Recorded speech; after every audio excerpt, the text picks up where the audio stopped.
Hi everyone, I'm Maciej. In this video I'll be talking about some of my experiences transitioning to university as an autistic person and sharing tips about things like choosing your uni, finding accommodation and studying. I was still in the process of recognizing I'm autistic during my studies, so I didn't get to benefit from any autism-specific accommodations or supports that might have made things more accessible and less overwhelming. While these probably weren't really available at the time for people like me, it's often the case for late diagnosed people that we struggle to ask for what we need or feel uncomfortable getting adjustments. Nonetheless, it's worth keeping in mind that many universities now have disability or accessibility services that can help arrange adjustments, so it's worth contacting them early and asking what support is available. Universities can be kinder and faster than schools regarding adjustments. It can also help to remember that being autonomous doesn't mean doing everything completely on your own. For many people, including autistic students, autonomy can actually involve knowing when and how to use the support around you.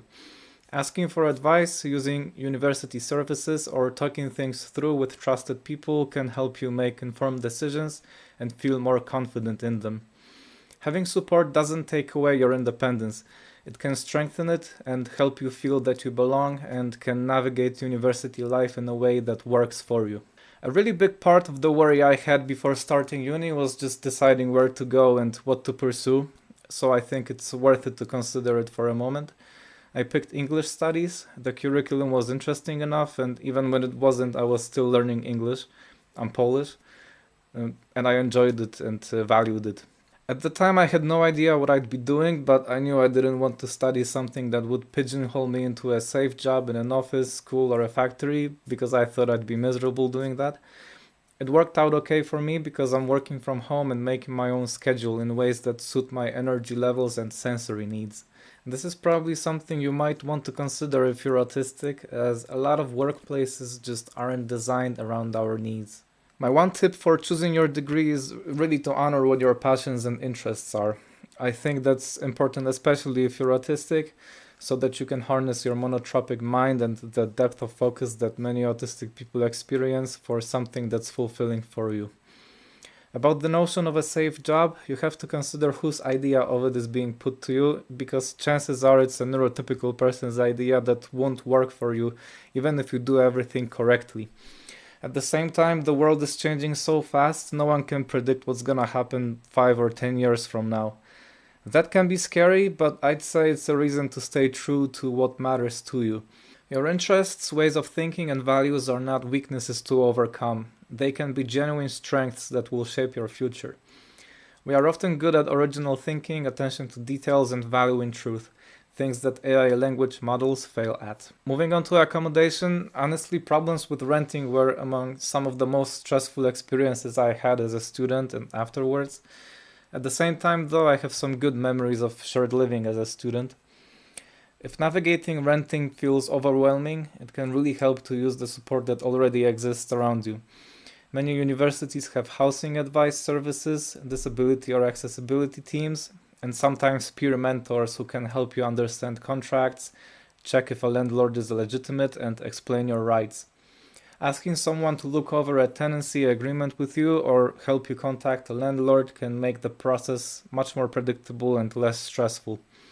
Breaking the process into small steps and getting support where needed is completely okay. Renting in the UK can be complicated even for people who have done it many times. What I would tell myself now, if I was starting again though, would be get your own room at least. I didn't have one until my 4th year because I wanted to save money and also maybe prove to myself that I can be like others and function like that. But the lack of a place to just be unbothered by anyone and have a space to decompress, regulate, and recover from social or sensory overload wasn't worth it. Generally, the housing markets globally are getting worse and worse for regular people, and young people are vulnerable to unfair practices. If it's available, I suggest getting support while looking out for flats and rooms from someone who's had experience doing that and knows your rights. It's okay to ask for help with practical things like housing. Many people do, even if it doesn't always look that way. If you have a friend, a safe person with whom you can share the flat, it can also make it easier. And for actually getting used to living away from home, what was helpful for me was that I lived in a city an hour and a half away from my hometown. It was close enough to go home most weekends, and it helped to ease me into more independent living. Transitions don't have to be all or nothing. Gradual change can make things much more manageable. Now moving on to studying itself.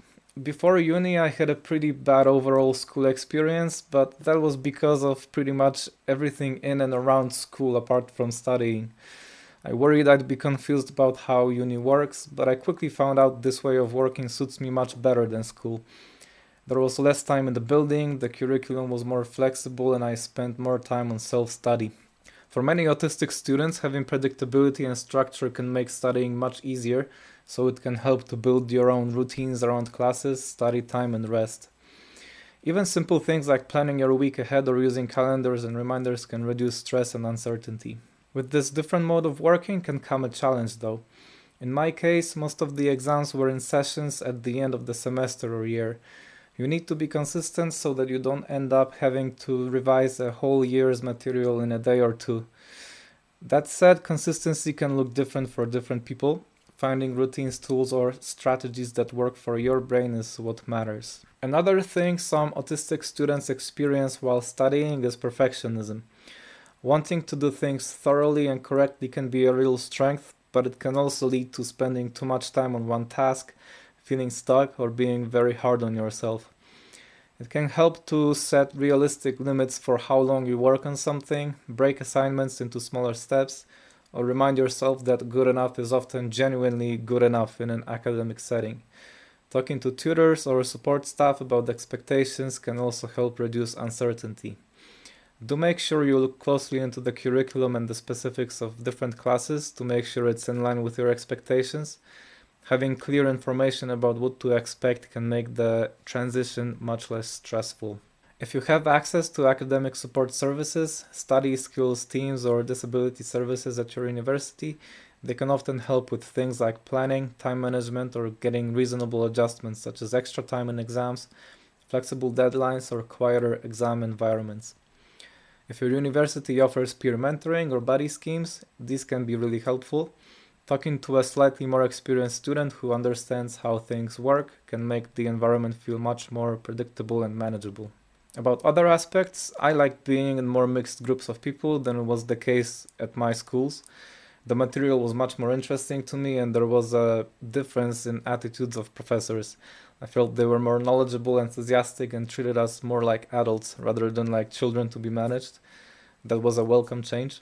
So as daunting as it can be, and even if there are challenges along the way, I hope you'll find it to be an overall positive experience like I did. I didn't know anyone in my program at the beginning. It's helpful to realize so many other people will be in the same situation, worrying about how they will do and whether they will manage to make friends. So many of you will be in the same boat. And friendships can form slowly. There's no single right pace for that. Different student societies can be a helpful way to make friends or simply spend time around people who share your interests, even if you're not very socially confident. If you realize you made the wrong choice of uni, you can switch. Even if it means losing a year or two, it's not that much in the long run. Changing direction is not a failure, it's part of figuring out what works for you. Getting work experience is important, but prioritize your well-being. Give yourself at least a year just to figure out the university life. Don't force yourself into doing something that makes you miserable because you want to prove to yourself and others you can do it. Your well-being and sustainability matter more than meeting other people's expectations. If you can't cook, learn some simple meals.